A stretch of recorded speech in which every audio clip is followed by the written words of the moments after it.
देखो एंटरप्रेन्योर जो है ना वो क्या है, एंटरप्रेन्योर एक पर्सन है ना। अब वो मैनेज करता है, क्या करता है, मैनेज करता है। तो उसको कुछ ना कुछ अपने वहाँ पे अपने डिसीजन पे भी कंट्रोल रखना है, अपनी जो उसने कैपिटल इन्वेस्ट की है उस पे भी कंट्रोल रखना है। मैनेजमेंट कंट्रोल का मतलब यहाँ पे ये है कि भाई कितने पर्सन्स को वो कंट्रोल कर पाएगा। ठीक है, अब उसने एक सिंगल पर्सन से अपना बिजनेस खोला, अगर एकदम से उसके पास 50% आ गए तो वो उनको अच्छे से कमांड नहीं कर पाएगा ना, नहीं कर पाएगा ना। तो अगर उसके पास वही लिमिटेड है तो वो उनको अच्छे से डायरेक्शन दे पाता है, ज्यादा नहीं होने चाहिए, है ना। और साथ में एक और कंसेप्ट हो सकता है कि भाई मैनेजमेंट कंट्रोल में आता है आपके एक्सपेंसेस, आपके खर्चे कितने हैं। ठीक है, आपको कोई प्रोडक्ट बनाना है और उसका कॉस्ट आ रहा है 100 रुपीज पर प्रोडक्ट का, ठीक है, और उससे आपका प्रोडक्ट एक्सपेंसिव हो गया, आप अपना प्रोडक्ट बेच रहे हैं 100 रुपए का एक, ठीक है, पर आपके जो कॉम्पिटिटर हैं जो आपका ही जैसा ही काम कर रहे हैं, सपोज करो टूरिज्म की ही कंपनी है तो वो ही कोई अपना साथ में कोई ब्रोशर दे रहे हैं 100 रुपीज का, ठीक है, और आप दे रहे हो 200 का वही उनको फैसिलिटी। तो ऑब्वियसली आप मुझे बताओ कि 100 वाला में जाना पसंद करेंगे कि 200 में, वो पहले 100 वाले के पास ही जाएंगे, है ना। तो आपको अपने खर्चों पे क्या करना पड़ेगा, कंट्रोल करना पड़ेगा, कॉस्ट पे कंट्रोल करना पड़ेगा, क्योंकि हमारा मेन ऑब्जेक्टिव क्या है, मनी अर्न करना, ठीक है, पैसे कमाना। एंटरप्रेन्योर देखो, एंटरप्रेन्योर का आइडिया तो है पर वो फ्री में नहीं है, उसका आइडिया क्या है, पैसे कमाने हैं, money earning, money minded. Risk लेना तो रिस्क किसके लिए लेना, पैसे कमाने के लिए।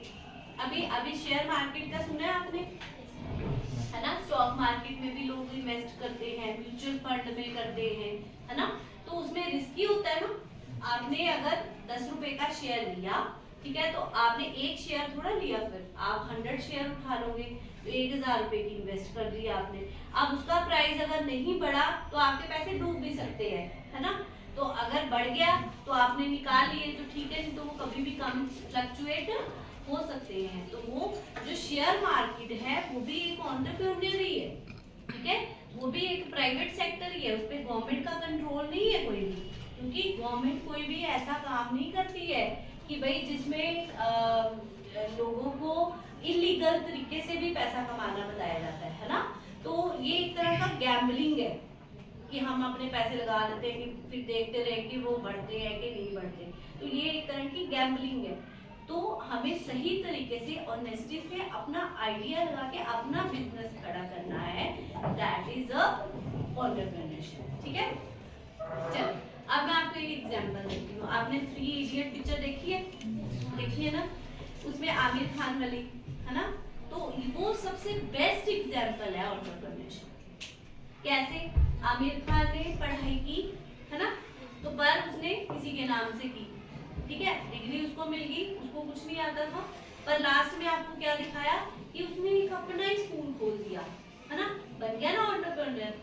उसने जो फिजिक्स वहां सीखी थी, कैसे एरोप्लेन चलाना है, कैसे इन्वर्टर बनाया था उसने, है ना, बेबी की डिलीवरी भी करा दी उसने, मतलब सब कुछ ही उस पिक्चर में जो दिखाया, कॉमेडी भी थी, ठीक है, उसमें एंटरटेनमेंट भी थी, प्लस उसमें एक थीम था, थीम यही था कि उसने जो चीजें सीखी थी उसको अप्लाई किया और लोगों की उसने भलाई भी की। और जो उसके साथ एक नौकर था लड़का, देखा ना, उसको भी रखा था, तो आगे आगे उसने सर्कल चला दिया भाई, उसने सबको जॉब दे दी, उसकी भी हालत सुधर गई, वो भी वैसा नहीं मिलता था।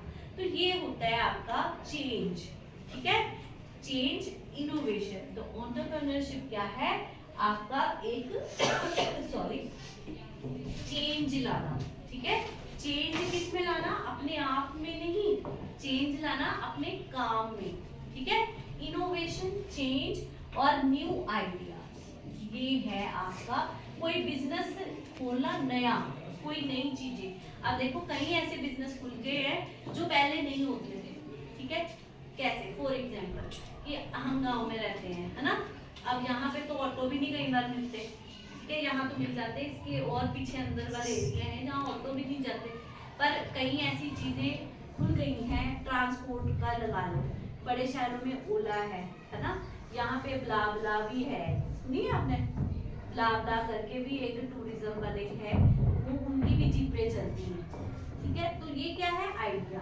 आइडिया कहाँ से आया, आपको जो तंगी होती है, आपको जो प्रॉब्लम होती है, आप चाहते हो कि उसका सोल्यूशन भी हो जाए, प्लस मैं उसी में ही अपना बिजनेस बना लूं, है ना। जैसे अनुपमा शो में था कि भाई मेरे को कुकिंग आती है, तो उसने कुकिंग में अपने आप को सेट कर लिया, अपने आप को उसमें बना लिया, उसने एक कॉन्टेस्ट में भी वो उसमें दिखाया जाता है, क्योंकि कई सारी जो हम चीजें देखते हैं वो थीम बेस्ड होती है। हर एक शो में यही बताया जाता है कि जो